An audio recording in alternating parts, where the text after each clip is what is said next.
Hey, I'm Jan Clift. I'd like to tell you a story about what happened to me May 23rd, 2013. It was on a Thursday, a beautiful sunny day. I worked in a pharmacy in a small East Tennessee town in actually Southeast Tennessee. I went into work. We filled prescriptions as normal. We had a little gentleman come in, had poison. Then I heard the bell ring, and as always, I look up to speak to patients coming in. And there was a gunman. He walked in. He had a mask on. He came straight to me, held the gun on me. He had the owner lock the front door. When he came back, he lined us all up. The owner had said, "Hey man, you can have anything in here you want, just don't hurt anybody." And the first thing he said was, "I want your motherfucking Oxycontin or oxycodone." He said, "Dude, you can have anything you want. Take it all. We don't care. Just take it all. Just don't hurt anybody." He put us on our knees. And I remember I was shaking so bad. I felt like the whole building was shaking. I heard a voice, and I heard a voice say, "Don't be afraid." But I was too afraid to ask anybody else if they heard it. I was too afraid. And when he put us on our knees, I remember I prayed so hard, "Lord, if it's my time, please take me with you. If not, tell me what I need to do."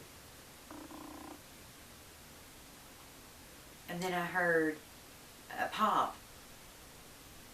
I didn't know what it was. I thought he had ran out, maybe and knocked over some of the metal shelves or...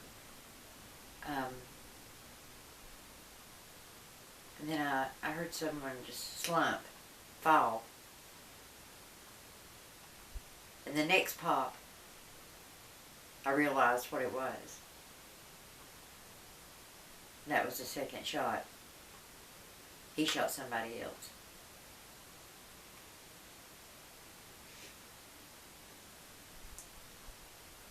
After that, I really don't remember a whole lot. I just remember a lot of fighting, tossing, and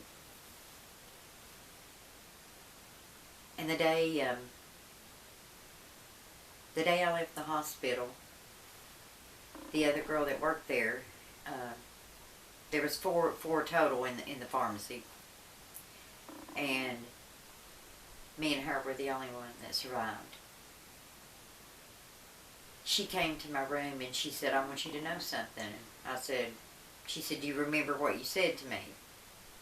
And I said, "No, not really." She said, "Well, you told me if we're dying, we're not going to die on our knees. Let's get him." And so we fought him.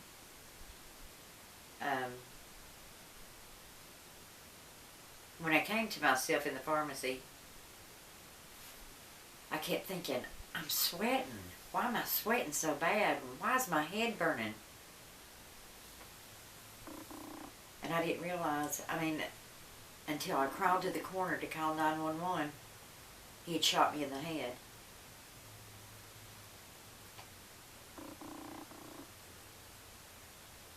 What did he shoot you with? He shot me with a revolver. I counted, and they had told me he had shot at me twice because I knew who he was. He was a former patient where I used to work for 10 years at another pharmacy that I tried to help. So this patient, was he also, what else was he? He was an ex-cop. He worked for the police department and had stolen drugs from the evidence locker. Everyone knew it, but it was all hush hush. Actually, I had no idea. Nobody else did until after the after this crime. And then the Granger County Sheriff's Department hired him, and he worked for them, and he did the same thing there. He stole drugs from the evidence locker there.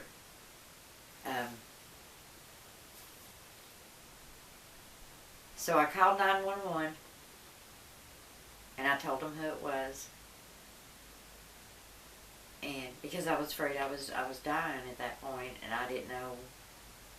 I called my husband on the other phone. I called all my kids.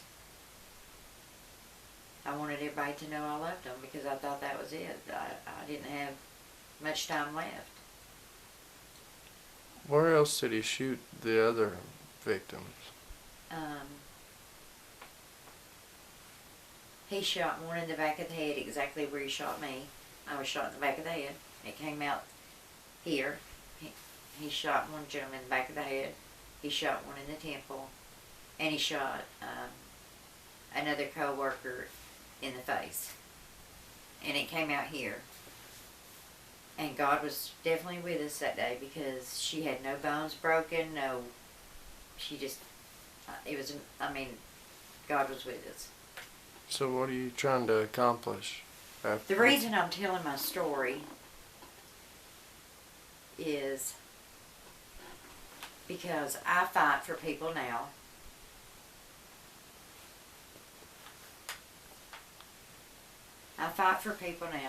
who have opiate addiction problems, because where we live in this small county, you would have to travel an hour and a half to see a doctor, or if you're in an immediate need, you're out of luck. There's nowhere to go, nobody to help you.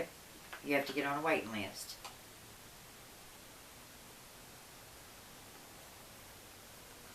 So you're saying they'd have to buy it off the street? Oh, sure, absolutely. They have to buy it off the street because there's nowhere else to go. So why do you have those shoes? These were the shoes I had on that day, and these were the blood stains.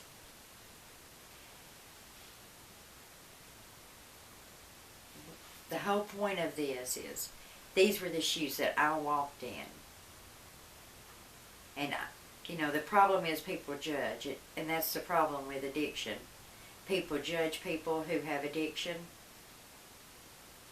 They have a stigma against it. That's why the jails are full now. The problem is we could help people if we so choose.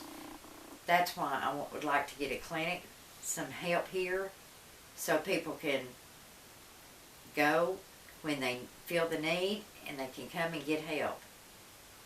I'd like for it to be a place that they can find, there won't be no judgment and no stigma. And we can keep them, that revolving door stopped from going in and out of jail. A lot of people want to stop and they want help, but there's nowhere to go.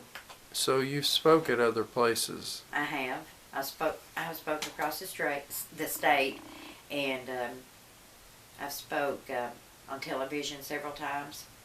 Who do you speak for?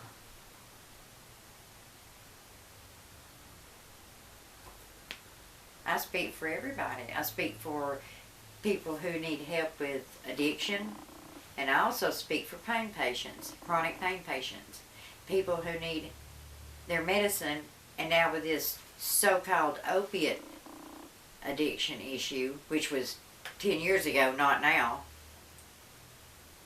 My mother passed away September the 9th of this year. She had Parkinson's. She was a tough lady, never complained. But nobody, no doctor, not one doctor I took her to would help her. They would not give her anything for pain. And she was suffering so much. And I thought, never again, never again. This is, So they wouldn't write her pain medication to stop the opioid crisis that they said was going on? That was their, their excuse was, oh my goodness, we can't do that. This lady was dying. I mean, she was dying. But yet they still wouldn't help her. They turned her down. And I got thrown out of more doctor's offices because I stood up to them for her. Because I told her I'd never let her suffer, and that's one thing I promised her. What about the pharmacies that won't fill medicine for addicts or just... Probably the most judgmental and the people who have the most stigma against addicts and or pain patients are pharmacies and doctors. I've taken people trying to get them help, took them to the doctor, gotten them medicine, we go to get it filled, and they blatantly deny, no, I'm not feeling it. And I would ask them, what is your reason? We just can't, we won't feel it. One of them was in Knoxville, well, actually 2 of them was in Knoxville. One of them was in here in Rutledge. One of them actually was at the ex-pharmacy I worked at where I was shot at. So, we have to get rid of the stigma for both issues. For the addiction issue and for the people who have chronic pain and diseases that are so painful.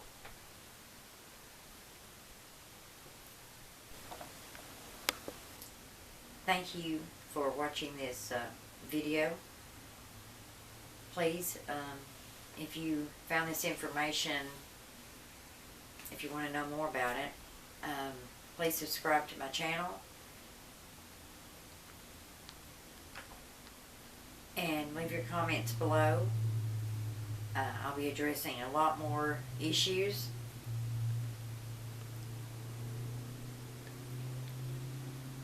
Where can they find you at? I'm on Twitter. It is Jan the Survivor. And I'm also on Facebook, Jan Clift.